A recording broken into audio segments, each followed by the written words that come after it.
victimes. Des dizaines de corps étaient entassés sur mon fils. Et on l'a laissé pourrir là pendant 4 ans. Je pense que ce sont des cendres humaines. Mais je doute que ce soit celle de mon fils. Où est-il? Quant à ses propriétaires, on peut dire qu'ils cachaient bien leur jeu. Apparemment, il était aussi humoriste. Il faut être sacrément dérangé pour menacer des femmes avec un fusil d'assaut. Il présente toutes les caractéristiques d'un psychopathe. Il s'abritait derrière cette façade. Comment est-ce qu'ils ont pu faire ça à mon grand frère? On n'avait aucune piste. Où étaient John et Carrie? Ils ont kidnappé mon fils.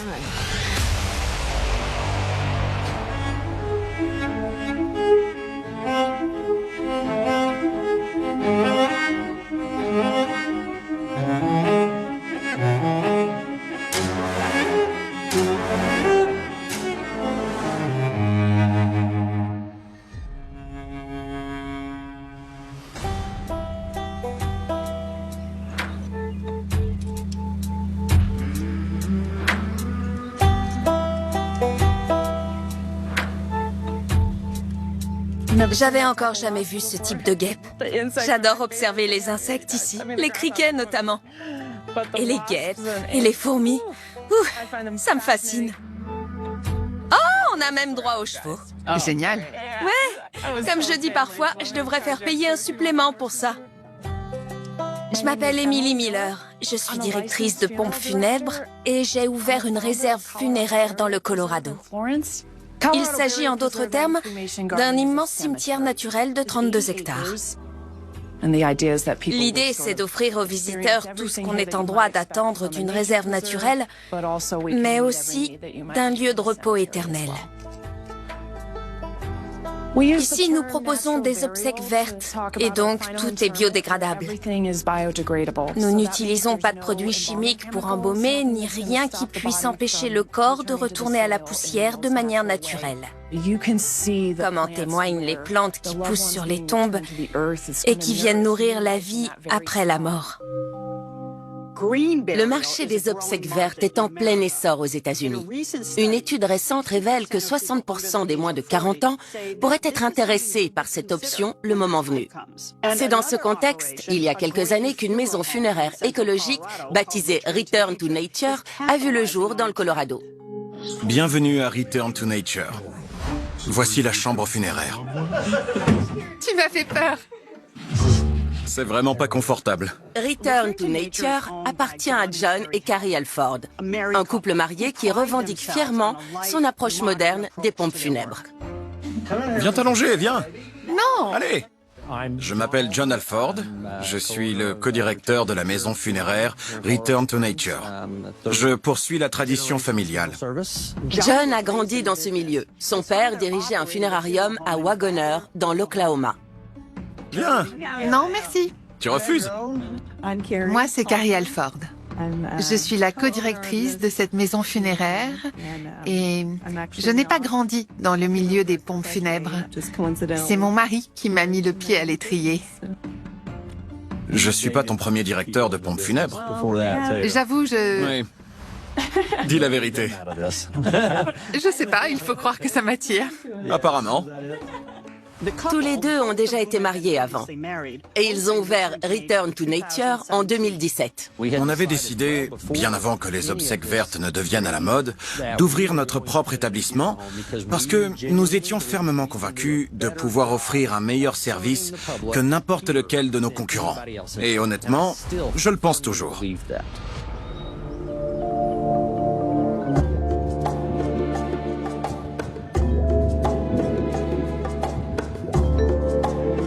Je m'appelle Angelica Stedman, je vis à Pueblo, dans le Colorado. Chanel, ma fille, était très dynamique depuis toute petite. Elle adorait jouer dehors. Elle s'était construit une cabane. Un jour, je me rappelle, un porc-épic est entré dans sa cabane. Vous l'avez chassé? Oui, on l'a remis en liberté. Il était plus effrayé que nous, le pauvre.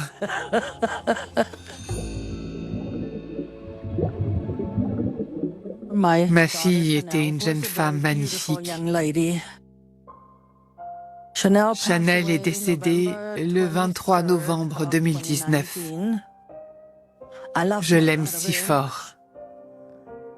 Et elle me manque beaucoup.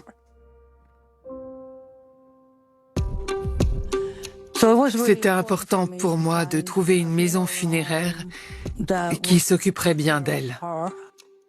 C'est comme ça que je suis tombée sur Return to Nature, qui proposait la crémation dans ses services. Quand j'ai rencontré John et Carrie Alford, ils m'ont paru sérieux. Je les ai trouvés professionnels et très à l'écoute. Et ça m'a rassurée. Ils m'ont aidé à organiser une petite cérémonie. C'est John Alford lui-même qui a officié. Il avait vraiment pensé à tout. Il n'y avait rien à redire sur leur travail.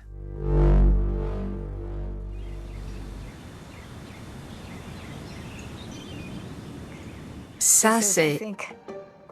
Oh là là, Charlie le chat par Zach de Wolf. Charlie le chat n'avait peur de rien, même pas des chiens. Jusqu'à ce qu'il croise la route de la méchante souris et qu'elle le réduise en bouillie.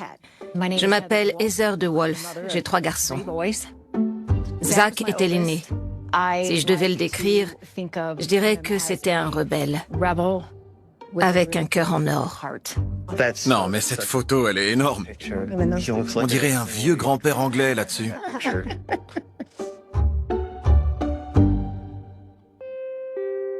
Quand Zach nous a quittés en 2020, un membre de la famille m'a recommandé les services de Return to Nature.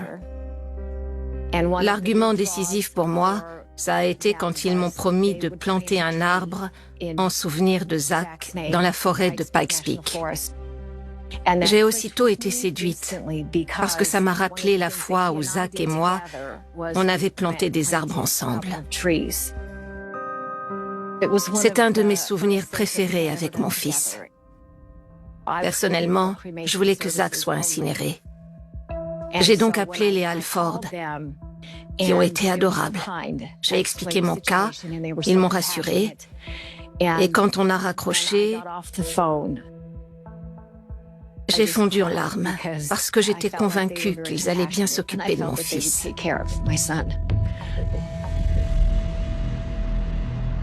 Je vous présente mon fils David. J'adore cette photo de lui. Il a l'air si insouciant et tranquille, je trouve. Et ça aussi, c'est lui. C'est un échantillon des cendres de mon fils.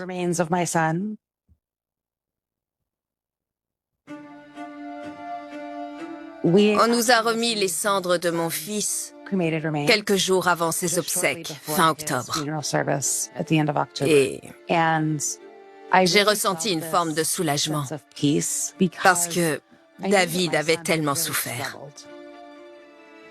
C'était comme si, désormais, il allait enfin pouvoir souffler et se reposer. Je suis partie à l'aventure à travers tous les États-Unis. Et j'ai répandu ses cendres dans les plus beaux endroits. Je voulais qu'il soit le premier à voir le soleil à Acadia, dans le Maine, et le dernier à voir le coucher du soleil à Olympia, dans l'État de Washington. Au fond de moi, cependant, je sentais comme un obstacle qui empêchait mon fils de trouver la paix. Depuis, d'autres parents m'ont confié avoir eux aussi ressenti la même chose. On ne savait pas encore pour les corps, mais on le ressentait.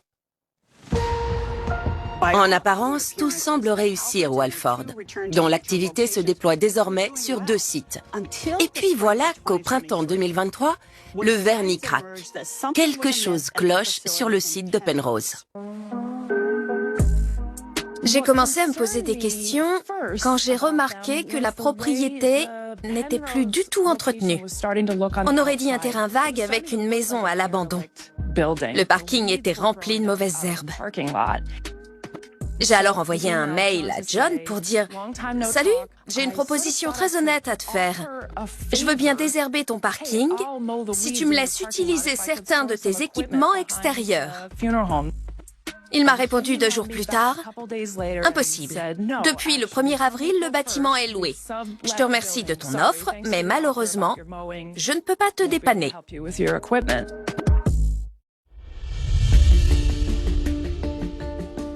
Je m'appelle Tyler Cunnington. Je suis journaliste à Colorado Springs pour KRDO 13 News, une filiale de ABC. Dans la soirée du 3 octobre 2023, une source anonyme a averti la chef de notre équipe d'investigation que le bureau du shérif du comté de Fremont s'apprêtait à perquisitionner la maison funéraire Return to Nature. Apparemment, plusieurs personnes résidant à proximité de la propriété s'étaient plaintes. Elles avaient alerté la police en disant « Ça sent bizarre. On sait bien que c'est un funérarium, mais... » D'après une plaque apposée à l'entrée, c'était maintenant un atelier de taxidermie, ce qui pouvait expliquer cette odeur étrange et nouvelle. Quoi qu'il en soit, ces plaintes ont fini par remonter jusqu'aux autorités fédérales. Et plus précisément jusqu'à l'Agence de réglementation des sociétés du Colorado, qui gère un vaste éventail d'entreprises dont les maisons funéraires font partie. Ils ont donc contacté John Alford pour dire « Nous avons reçu des plaintes. Nous aimerions vous rencontrer et effectuer une visite de votre établissement. » John Alford aurait répondu « Ok, pas de problème. » Mais quand les gens de l'agence se sont présentés le lendemain, soit le mercredi 4 octobre, il n'y avait personne sur place. Ils ont donc demandé un mandat de perquisition et, le soir même, ils sont retournés sur place. Quand ils ont ouvert la porte, ce qu'ils ont découvert à l'intérieur est à peine imaginable. Un véritable cauchemar. L'horreur. Personne ne s'attendait à une chose pareille. Le théâtre d'une immense tragédie. On était sur place, on était les premiers sur le coup et, apparemment, quand la police a ouvert la porte, la maison était remplie de corps empilés partout, les uns sur les autres. Et le sol était entièrement recouvert d'une épaisse substance brunâtre qui était en fait un mélange de matière en décomposition, de fluides corporels, de sang et j'en passe. Tout le monde a alors reçu l'ordre d'enfiler une combinaison spéciale. Le bâtiment était vraisemblablement contaminé. Je crois que de toute ma vie, je n'oublierai jamais ce jour-là et notamment toutes ces nuées de mouches qui volaient dans tous les sens, ainsi que cette odeur atroce que je ne connaissais pas mais qui était identifiable. C'était la première fois que j'y étais exposé et je m'en souviens encore. 2 jours plus tard, le shérif a donné une conférence de presse. Une enquête est en cours. Aucun suspect n'a été arrêté. Et nous préférons éviter toute spéculation sur les coupables potentiels. La priorité est à l'enquête et aux victimes. Un journaliste lui a demandé « Avez-vous parlé au propriétaire ?» Et le shérif a dit « Oui. » Et est-ce qu'ils ont coopéré? Il a répondu « Jusqu'ici, oui. » C'est tellement horrible. La mort n'est jamais belle à voir. Et c'est justement le rôle des maisons funéraires de tout mettre en œuvre pour permettre aux familles de garder une belle image des défunts. Autant dire qu'une tragédie comme celle-ci soulève un tas de questions. Que se passe-t-il réellement en coulisses? Et surtout, comment en est-on arrivé là? Légalement, les maisons funéraires sont tenues de respecter un protocole quand elles reçoivent un corps. Il faut les embaumer, les placer en chambre froide, les confier à la science parfois, ou les incinérer. Il y a tout un ensemble de règles à respecter dans les 24 ou 48 heures suivant le décès. Sinon, très vite, vous vous retrouvez avec des corps en décomposition. Return to Nature était censé être une maison funéraire écologique. Donc le plus souvent, ils n'embaumaient pas les corps, qui étaient majoritairement destinés à la crémation. Toutefois, comme ils ne disposaient pas de four crématoire, ils étaient obligés d'entreposer les corps en attendant qu'ils soient transférés et incinérés ailleurs. Autant dire qu'ils se devaient de posséder des chambres froides en parfait état. Or, d'après les enquêteurs, c'était très loin d'être le cas. Je m'appelle Blanca Eberhardt, je suis thanatopractrice depuis 20 ans et je travaille entre autres pour l'État du Colorado dans les situations d'urgence. Vous avez peut-être déjà vu la chambre froide d'un restaurant avec sa lourde porte métallique. John Alford disposait de 3 chambres similaires dans ses locaux, dont aucune ne fonctionnait. Il n'y avait pas de compresseur, pas de système de réfrigération, il n'y avait que les caissons en fait. Et ces caissons étaient remplis de corps, empilés, comme ça, les uns sur les autres. La question qu'on se pose d'emblée, c'est pourquoi il a fait ça? Pourquoi il gardait ces corps? D'après la police, il y avait au moins 115 corps à l'intérieur, et la priorité à présent était de les identifier. Ils ont donc commencé à les examiner et à prévenir les proches des victimes concernées. Je me rappelle avoir vu passer un flash aux infos, comme quoi 115 corps avaient été découverts dans une maison funéraire de Penrose dans le Colorado. Aussitôt, je me suis demandé, je connais qui? Évidemment, j'ai pensé en premier à mon fils, mais ça faisait 4 ans qu'il était mort. C'était impossible qu'ils aient retrouvé son corps. J'étais loin d'imaginer la complexité de toute cette affaire. On m'a appelé le 24 octobre pour me dire que mon fils avait été identifié parmi les victimes. Ça m'a fait l'effet d'un coup de poing au ventre. D'après le médecin légiste, le corps de mon fils avait été abandonné à l'air libre. Il avait été extrait de son sac mortuaire, sûrement par John Alford, puis mis dans une chambre froide hors service. D'autres corps avaient été entassés par-dessus, et on l'avait laissé pourrir là pendant 4 ans. La manière dont on a traité son corps et dont on l'a abandonné, c'est de la profanation pure et simple. On a souillé son corps, mais aussi son âme. J'ai pas les mots. Quand j'ai découvert que mon fils faisait partie des victimes, j'ai réalisé que les cendres que je portais sur moi depuis 4 ans n'étaient pas les siennes. Ça ne peut pas être lui. Ce sont les cendres de quelqu'un d'autre. Et on ne saura jamais qui. Parce qu'une fois qu'un corps a été incinéré, son profil ADN est détruit. Les conséquences de cette tragédie sont effrayantes. Toutes les personnes ayant fait appel à Return to Nature pour une crémation se demandent désormais si les cendres qu'on leur a remises sont bien celles de leurs proches. Et pire encore, d'après une découverte faite par les enquêteurs sur place, il se pourrait que les cendres remises aux familles ne soient même pas des cendres. La police a retrouvé des sacs de ciment rapide à l'intérieur des locaux, ainsi qu'une broyeuse à ciment.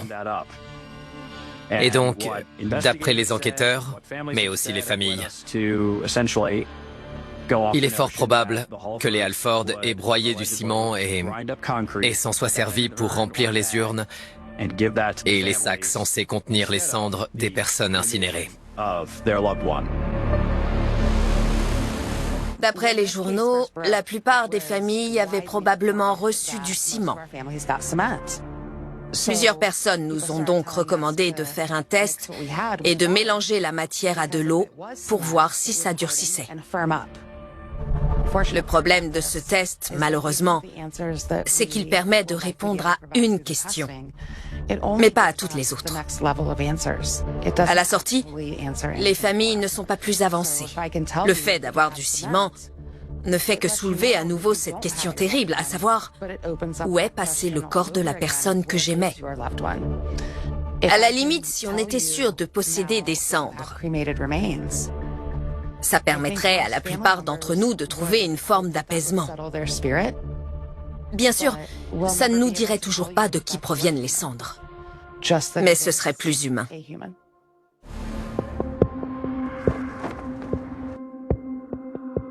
J'ignorais si les cendres qu'on m'avait données étaient bien des cendres. Était-ce ma fille ou du ciment? Aucune idée. J'ai donc pris une petite quantité de cendres, j'ai mis ça dans un pot en verre et j'ai versé de l'eau par-dessus. Puis j'ai attendu et ça a durci, comme du ciment. C'est comme ça que j'ai su que c'était pas des cendres. Ça m'a fait l'effet d'un couteau qu'on remue dans la plaie.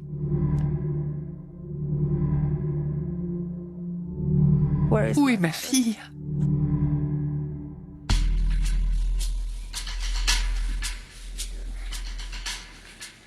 Quand le scandale a éclaté, on a décidé de faire un test pour savoir si notre sac contenait lui aussi du ciment. On l'a donc ouvert pour extraire une partie de son contenu. Et on s'est aperçu alors qu'il y avait un élément solide au milieu. Imaginez notre surprise. C'était quoi? On dirait un bout de charnière qui se visse. On a retrouvé des rondelles métalliques dont j'ignore l'origine. Ce que je sais, en revanche, c'est que mon fils n'avait aucun dispositif métallique dans son corps. On ne saura jamais si les cendres qu'on possède sont bien celles de Zach. Mais il y a peu de chance. C'est ignoble, ça me met hors de moi. Parce que... Comment ils ont pu faire ça à mon grand frère? Comment ils ont pu? Je suis sûre qu'on m'a donné les cendres d'un autre. Je pense que ce sont des cendres humaines. Mais je doute que ce soit celles de mon fils. Et si c'est le cas, où est mon fils? Et qui a ces cendres?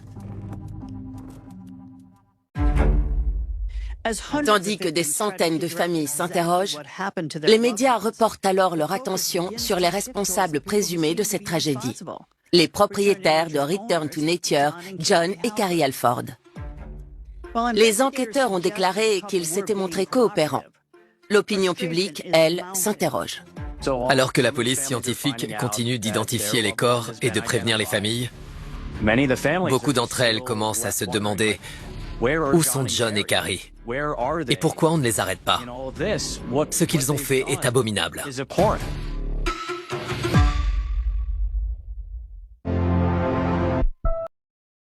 Il faut préciser qu'entre-temps, le nombre de victimes a été revu à la hausse. Finalement, il n'y avait pas 115 corps dans la maison, mais 189.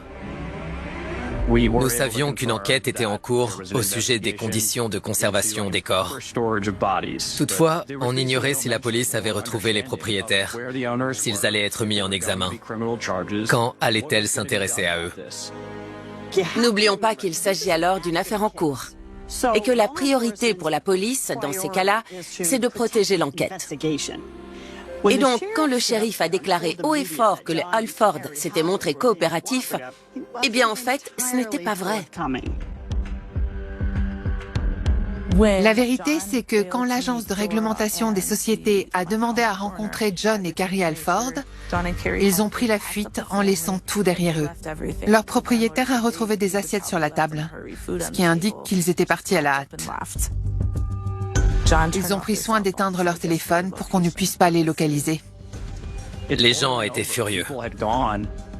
Ils accrochaient des pancartes de couleurs vives sur le portail et la clôture de la maison funéraire pour dire « Où sont les Alford ?»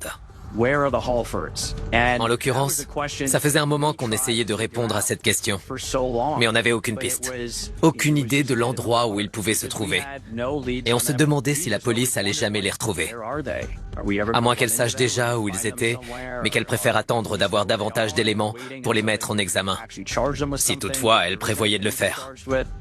La police se refusant à tout commentaire sur les Alford, les journalistes et les gens du coin décident alors de mener leur propre enquête. Quand l'affaire a éclaté, on s'est retrouvés un soir avec mes collègues pour en discuter. Puis on a commencé à fouiller sur les réseaux sociaux et c'est comme ça qu'on a découvert que John Alford faisait du stand-up. Quoi? Hein?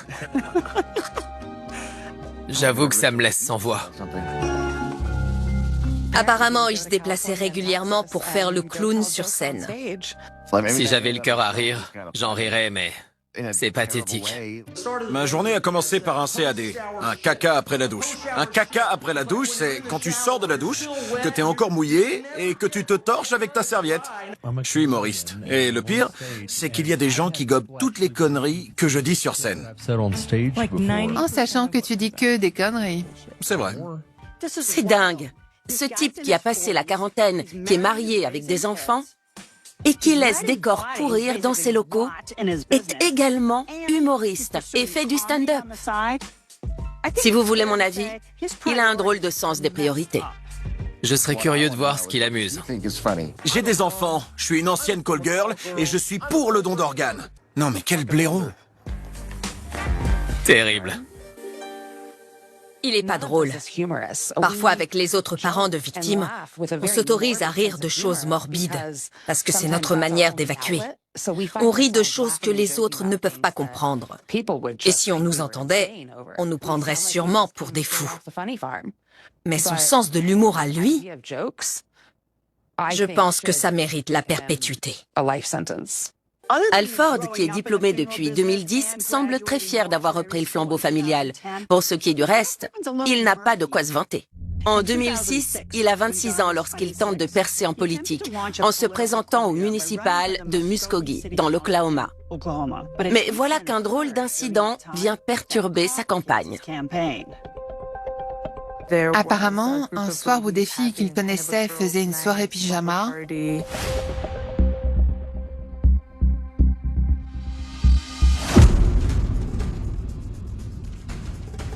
Alford et un autre individu ont eu la brillante idée de faire irruption avec des cagoules sur la tête et des fusils d'assaut pour rire. Il faut être sacrément dérangé pour avoir l'idée de menacer des femmes avec un fusil d'assaut et trouver ça amusant. Il présente toutes les caractéristiques d'un psychopathe. Il semblerait, d'après un article, que John Alford ait plaidé coupable d'infraction et est reconnu avoir commis une erreur de jugement, qui lui a valu une légère punition et lui a coûté son élection. Quelques années plus tard, il a épousé Carrie et direction le Colorado. Leurs publications sur les réseaux sont grotesques. Je pense qu'il voulait donner l'image d'un couple parfait, de gens beaux et en parfaite santé. Ma femme a décidé de me quitter et de se trouver un autre mec. J'ai jamais dit ça. T'as dit quoi alors? Que j'étais allée chez le coiffeur. Ça revient au même.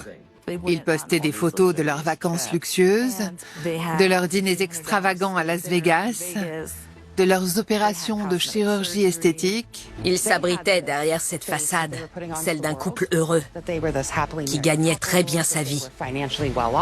Mais c'était que du vent. Viens! Non, merci. Très bien. Dans ce cas, chacun son cercueil. Beaucoup de couples nous réclament des cercueils à 2 places, mais nous... J'ai besoin de place. Il adore se faire passer pour un playboy. Une des premières personnes de son entourage à me contacter a été sa maîtresse.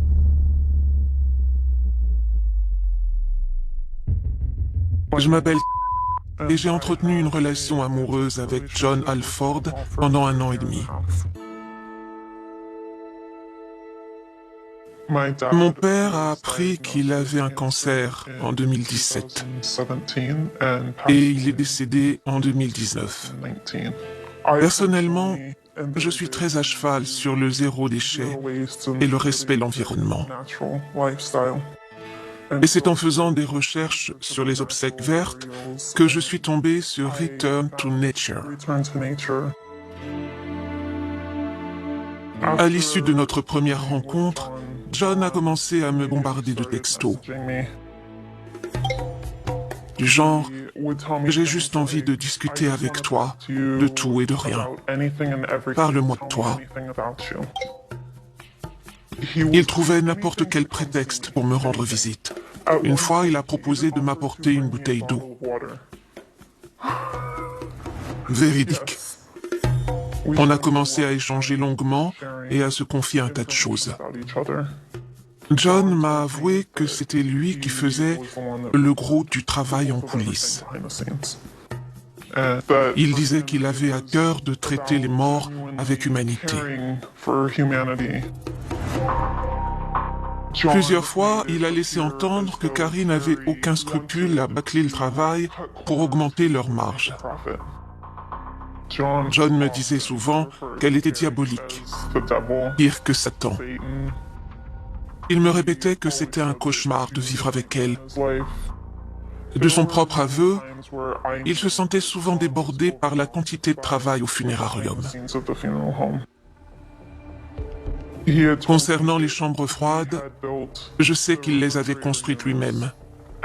Et je sais aussi que les compresseurs tombaient constamment en panne. Un jour où l'un de ces fameux compresseurs l'avait lâché,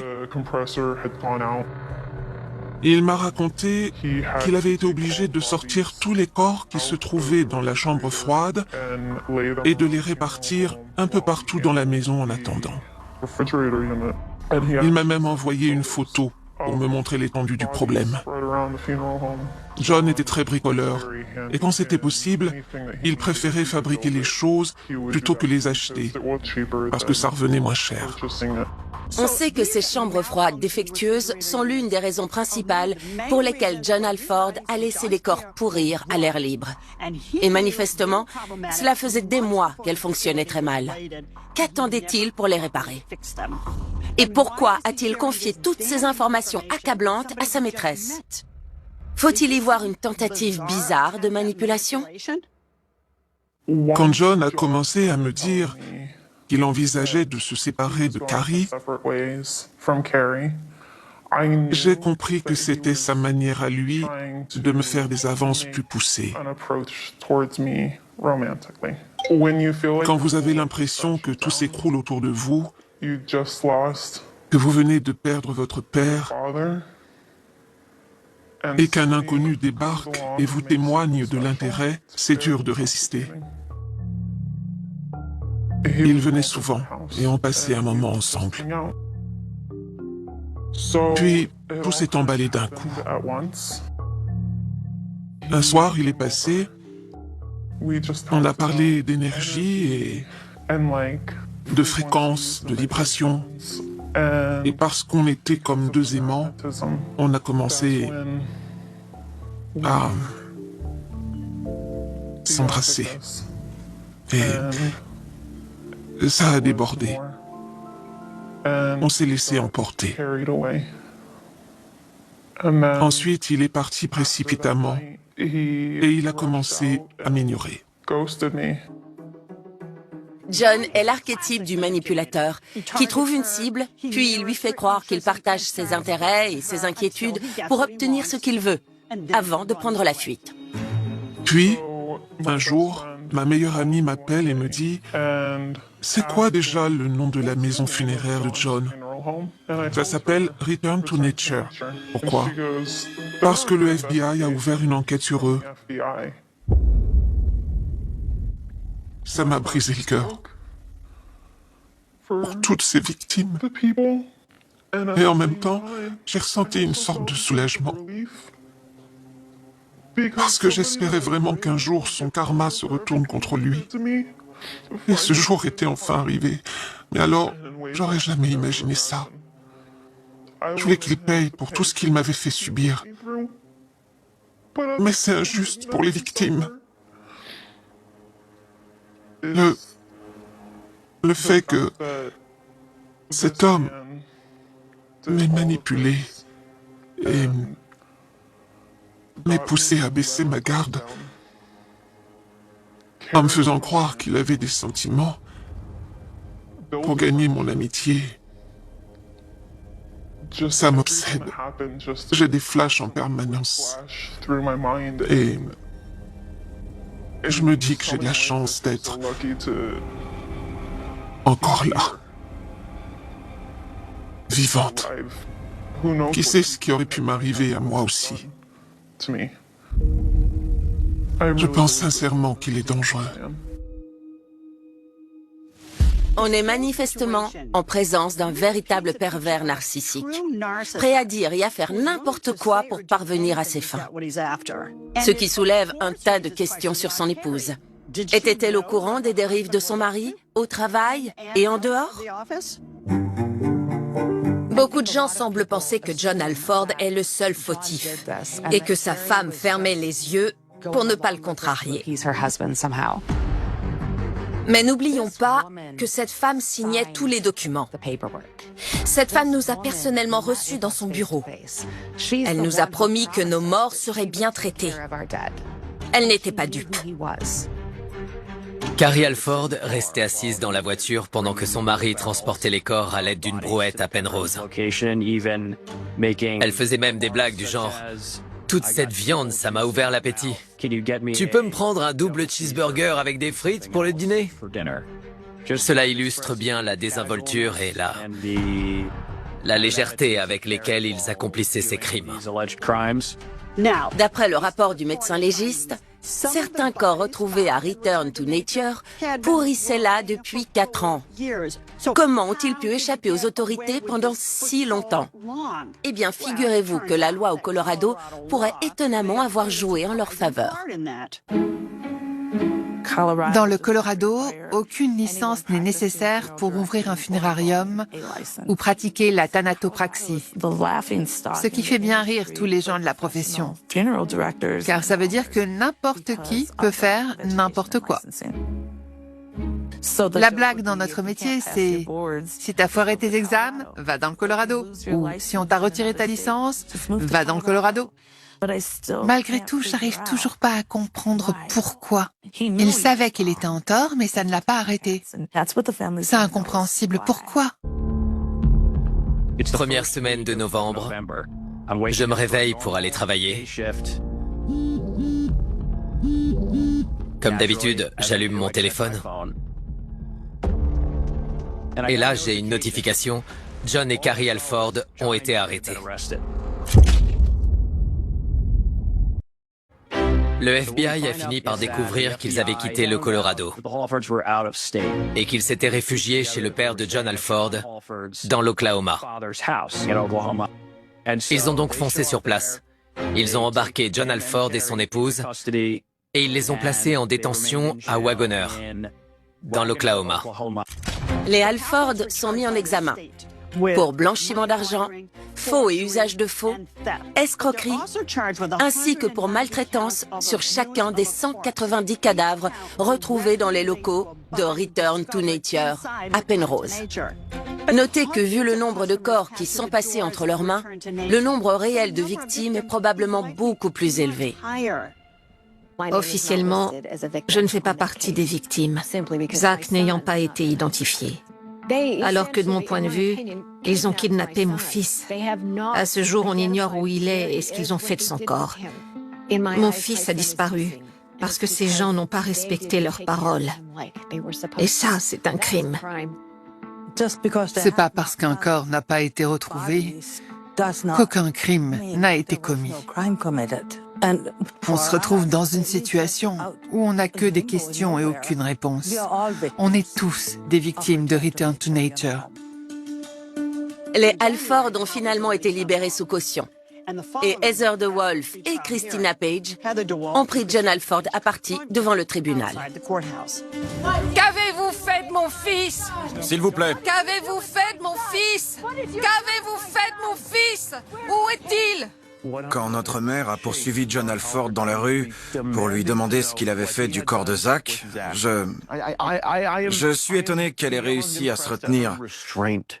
Parce qu'à sa place, je lui aurais sauté à la gorge et je l'aurais mis en pièces. On a découvert par la suite qu'il vivait à l'hôtel et qu'il livrait des repas à domicile pour survivre. Quand je pense que ces gens sont libres comme l'air et peuvent se déplacer comme bon leur semble, et que chaque fois que je commande à manger pour ma famille, ces deux imbéciles sont susceptibles de sonner à ma porte, ça me rend folle. Comment c'est possible, dans un pays comme le nôtre, que ces gens aient encore le droit de se déplacer librement parmi leurs concitoyens et d'avoir un emploi leur permettant potentiellement d'entrer en contact direct avec leurs victimes? Finalement, l'État leur a proposé un marché. S'ils acceptent de plaider coupables de maltraitance sur 190 corps, leur peine sera réduite à 20 ans de prison pour John Alford et 15 ans pour son épouse. Franchement, ça me met hors de moi. Prenons ne serait-ce que moi et les 5 autres mamans avec qui je suis devenue amie. Si on multiplie par 6 le nombre d'années que nos enfants ont passé à pourrir dans ce bâtiment, ça représente plus que les 20 ans qu'on leur propose. Je suis sûre que si on demandait à un jury d'écouter le point de vue des victimes et ce qu'on endure à cause de ces gens, les traumatismes qu'on a subis, je suis sûre qu'ils prendraient plus que 20 ans. Je suis farouchement opposée à cette mascarade. Je veux qu'il soit jugé. Beaucoup de questions troublantes restent en suspens. Pourquoi les Alford ont fait ça? Et où sont passés les corps qui n'ont pas été retrouvés? Il y a une explication potentielle.